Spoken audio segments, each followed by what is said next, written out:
Hai semua, mari kita belajar menulis perenggan yang pendek dan mantap.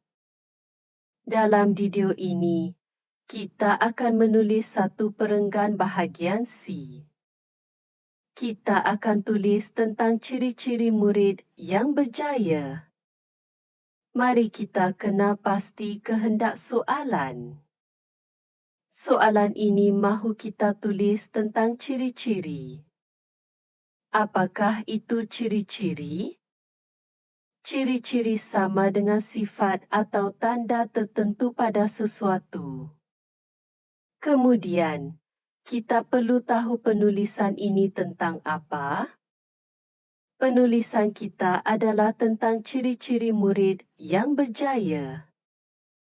Bentuk jawapan adalah dalam satu perenggan pendek sahaja. Jawapan hendaklah tidak lebih daripada 50 patah perkataan.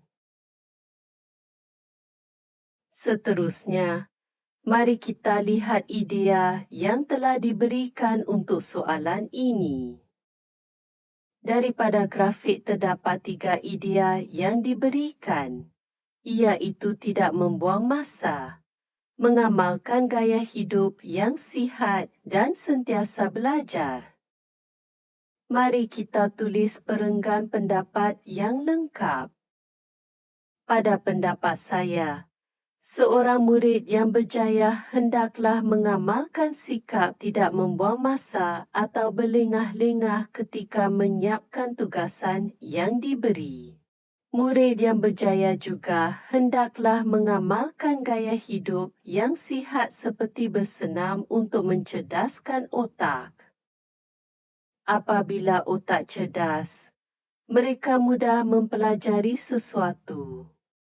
Mereka sentiasa belajar agar cemerlang dalam akademik dan koakademik.